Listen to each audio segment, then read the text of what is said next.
The ancient Maya drank chocolate at weddings. The Aztecs drank it before war. The Spanish drank it in secret for nearly 100 years before the rest of Europe even knew it existed. And you eat it when you are sad on a Tuesday night watching television in your underwear. Chocolate has had a dramatic fall from grace. But before it became the impulse buy sitting next to the cash register at every gas station on Earth, it was one of the most sacred, most fought over, most politically dangerous substances in human history. It was used as money. It was used as medicine. It was used as a ritual offering to gods who demanded human blood in return. Emperors drank it from golden cups. Priests blessed it in cathedrals. Scientists argued about it for centuries. And the global industry it created, worth over $130 billion a year today, was built on a system of labor so brutal and so persistent that its consequences are still unfolding right now, at this very moment, on farms where children younger than 10 work with machetes in the tropical heat so that you can have a candy bar for $1. But this story does not start in a factory or a convenience store. It starts in a rainforest. And the first thing you need to understand is that chocolate as you know it did not exist for roughly 99% of its own history. Deep in the tropical lowlands of Central America, in the humid river basins of what is now southern Mexico, Guatemala, Belize, and Honduras, a small understory tree has been growing in the shade of the rainforest canopy for millions of years. The tree is called Theobroma cacao, a name given to it much later by the Swedish botanist Carl Linnaeus, who chose the Greek words for food of the gods. The tree produces large, ridged, colorful pods that grow directly from the trunk and branches, which is already strange enough to make you stop and look twice. Crack one of those pods open, and inside you will find rows of pale, pulp-covered seeds embedded in a sweet, slimy, white flesh. The flesh tastes tropical and faintly citrusy. The seeds themselves, if you bite into one raw, taste absolutely terrible, bitter, astringent, and chalky, with none of the rich sweetness you associate with chocolate. If you handed someone a raw cacao seed without context, they would spit it out and ask why you were trying to poison them. The transformation from that bitter seed to the smooth, dark square melting on your tongue requires a chain of processing steps so complex and so unlikely that the fact anyone figured it out at all is one of the genuine mysteries of food history. And someone did figure it out a very long time ago. In 2007, archaeologists analyzing pottery fragments from an ancient site in the upper Amazon basin of Ecuador found chemical traces of theobromine, the alkaloid compound unique to cacao. The pottery dated to approximately 3300 BC, pushing the earliest known use of cacao back over 5,000 years and placing its origins not in Central America, as scientists had long assumed, but deep in South America. The picture that has emerged from this and subsequent discoveries is that humans in the Amazon region were harvesting wild cacao pods, fermenting the sweet pulp to make an alcoholic drink, and possibly consuming the seeds in some form long before the plant ever reached Mesoamerica. The cacao tree, it turns out, had a life before the Maya, but it was the Maya who turned it into something the world would never forget. By around 400 BC, and possibly much earlier, the Maya civilization had made cacao the centerpiece of their ritual and social world. They did not eat chocolate, they drank it, and the drink they made was nothing like what you would recognize. Maya chocolate was a thick, frothy, bitter liquid made by roasting cacao seeds, grinding them into a paste on a stone metate, mixing the paste with water, and then pouring the liquid back and forth between two vessels held at arm's length to create a tall, foamy head. They flavored it with chili peppers, vanilla, wild honey, and ground flowers. Sometimes they added ground corn to thicken it into something closer to a porridge. The foam was considered the most important part. The Maya believed the froth carried the spirit of the drink, and a cup of chocolate without foam was considered incomplete, almost disrespectful. This was not a casual beverage. Chocolate appeared at births, weddings, funerals, religious ceremonies, and political negotiations. Cacao beans were offered to the gods alongside blood, incense, and jade. Maya art from the classic period, roughly the 3rd through 9th centuries, is filled with painted scenes of nobles and rulers drinking chocolate from elaborately decorated cylindrical vessels. The glyphs on these vessels frequently include the phrase, "his drinking cup for cacao," marking them as prestige objects reserved for the elite. Ordinary Maya people may have consumed cacao on occasion, but the finest preparations were the privilege of kings, priests, and warriors. Chocolate was power-made liquid, and then the Aztecs took that idea and pushed it even further. When the Aztec Empire rose to to dominance in central Mexico in the 14 and 1500s. Cacao was not just a sacred drink, it was money, literal currency. Cacao beans circulated throughout Aztec markets as a standardized medium of exchange. A turkey cost about 100 beans. A ripe avocado cost 3. A tamale cost 1. Workers were paid in cacao. Taxes were collected in cacao. Tribute lists carved in stone record conquered provinces, sending enormous quantities of cacao beans to the Aztec capital of Tenochtitlan every year. And because cacao only grows in the humid tropical lowlands, far from the high-altitude Valley of Mexico, where the Aztecs built their empire, every single bean had to be imported over long distances through trade networks and military conquest. Cacao did not grow where the Aztecs lived, which made it scarce, which made it valuable, which made controlling the supply a matter of imperial strategy. The Emperor Montezuma II, who ruled the Aztec Empire at the time of Spanish contact, reportedly consumed enormous quantities of chocolate daily, served in golden goblets by attendants who prepared the drink fresh for each cup. Spanish accounts describe him drinking 50 or more cups in a single day, though that number may be exaggerated. What is not exaggerated is the reverence surrounding the drink. Aztec warriors received cacao as a reward for bravery in battle. The drink was consumed before military campaigns as a source of strength and focus, and cacao beans were placed in the mouths of the dead to sustain them on their journey to the afterlife. Pay attention to what happens next, because this is the moment the entire trajectory of chocolate changed permanently. In 1519, the Spanish conquistador Hernán Cortés arrived on the coast of Mexico with roughly 500 soldiers, a handful of horses, and ambitions that were larger than his army. Over the next 2 years, through a combination of military force, political manipulation, alliances with indigenous groups who resented Aztec rule, and the catastrophic spread of European diseases, Cortés and his forces overthrew the Aztec Empire and claimed its territories for Spain. Among the many things the Spanish encountered during and after the conquest was cacao, and their initial reaction was not enthusiasm. The bitter, spicy, unsweetened drink that the Aztecs consumed was deeply unpleasant to Spanish taste buds. One early account described it as a drink for pigs more than for humans. But the Spanish noticed something they could not ignore. The Aztecs treated cacao like gold. It was currency. It was power. It was everywhere in the economy and the culture. And the Spanish were very good at recognizing value, even when they did not enjoy the taste. So they did something that changed chocolate forever. They added sugar. Spanish colonists in Mexico began sweetening the cacao drink with cane sugar, which was itself a colonial product being grown on plantations in the Caribbean using enslaved labor. They added cinnamon instead of chili. They served it warm instead of at room temperature. And suddenly, the drink that had repulsed them became something they craved. The modified version of chocolate made its way back to Spain, where it was consumed almost exclusively by the aristocracy and the royal court. And here is the detail that makes this chapter of the story genuinely unusual. Spain kept chocolate a secret from the rest of Europe for nearly 100 years. This was not a formal state secret or an official policy of concealment. It was simply a consequence of Spain's relative cultural isolation from the rest of the continent during the 16th century, and the fact that chocolate was consumed primarily within the closed circles of the Spanish court and colonial administration. While the rest of Europe was drinking coffee and tea, Spain was quietly obsessing over a drink that nobody else even knew about. It was not until the early 1600s, through royal marriages, diplomatic exchanges, and the slow movement of knowledge across borders, that chocolate began appearing in Italy, France, and eventually England. And when it arrived, Europe reacted with the same confused intensity it had shown toward coffee a century earlier. The Catholic Church debated whether chocolate was a food or a drink, and whether consuming it broke the religious fast. If it was a drink, it was permitted during fasting periods. If it was a food, it was not. Theologians argued about this for decades. Multiple popes weighed in. The eventual consensus, which leaned toward classifying it as a drink and therefore permissible during fasts, was probably influenced by the fact that a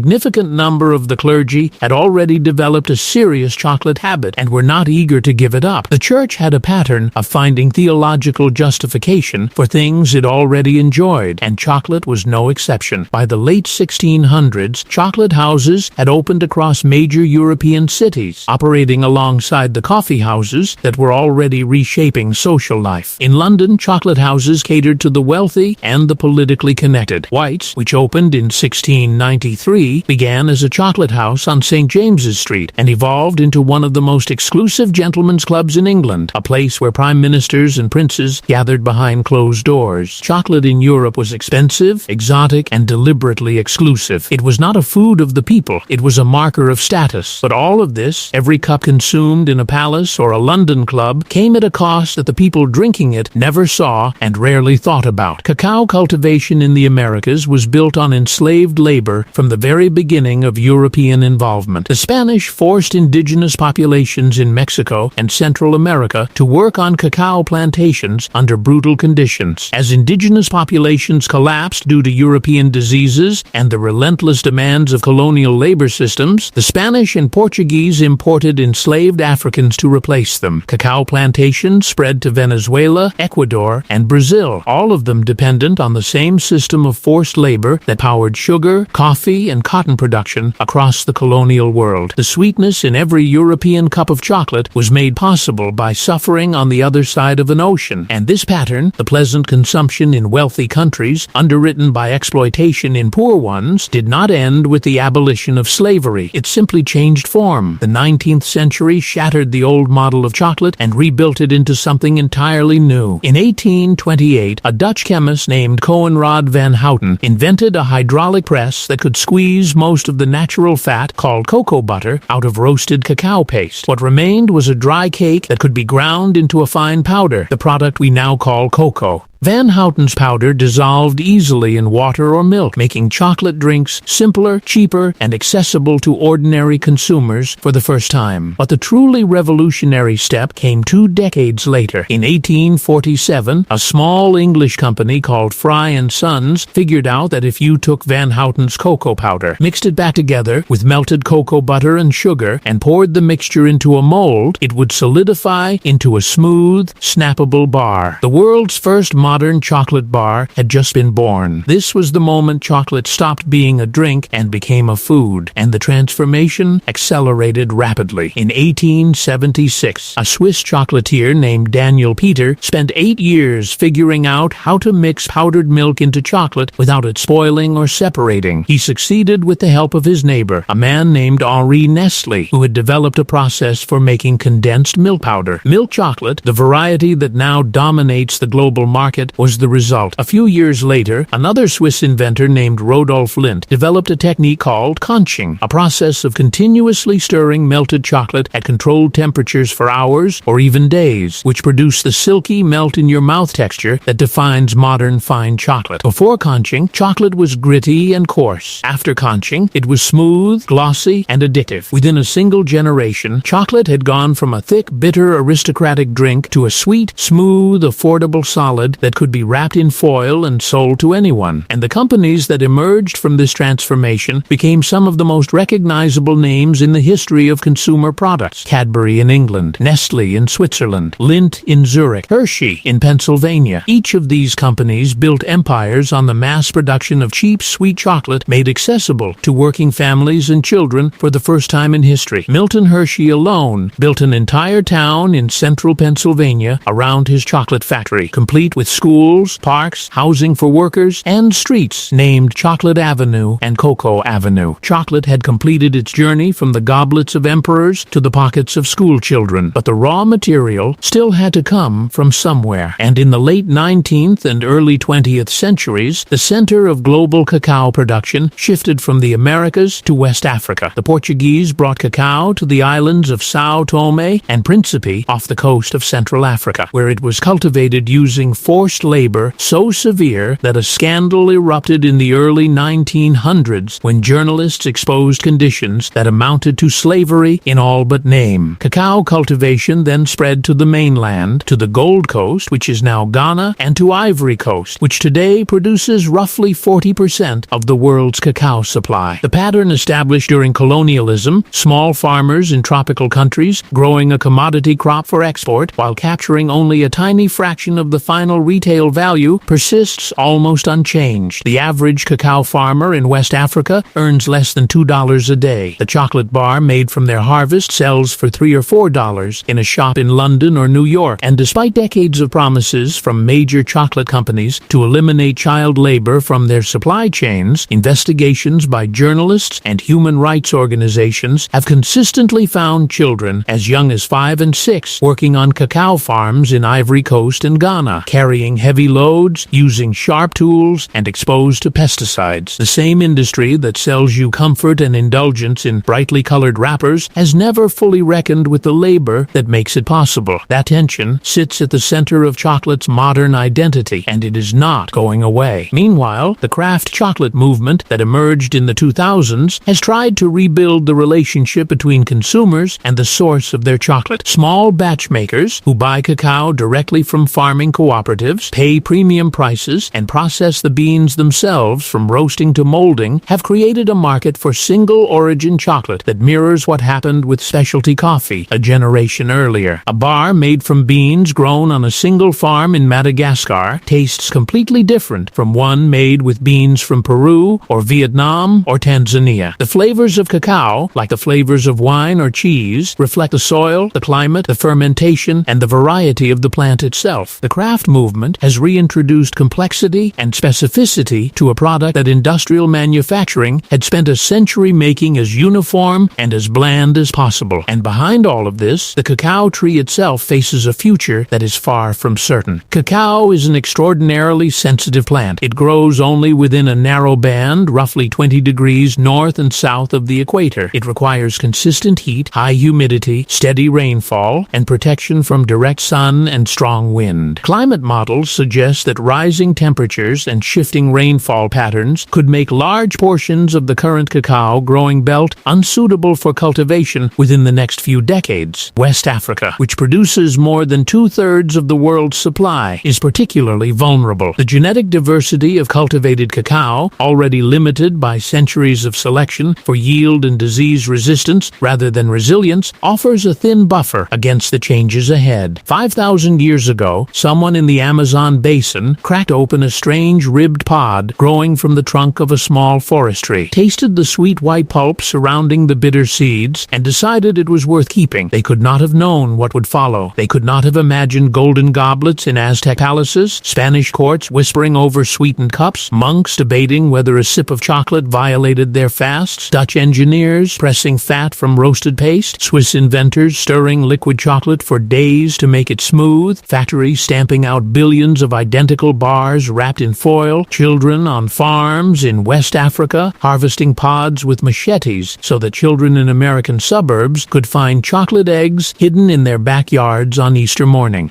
Chocolate is not innocent. It never has been. It was born in ritual and blood, stolen by conquest, sweetened by colonial sugar, industrialized beyond recognition, and sustained by labor systems that the people eating it have never been forced to confront. Every square you snap off a bar carries the weight of that history, compressed and smoothed and wrapped in packaging designed to make you feel nothing but pleasure. You will eat chocolate this week, probably today, and when you do, you are putting 5,000 years of human desire, ingenuity, exploitation, and reinvention on your tongue all at once. You just never tasted the history before. Now you do.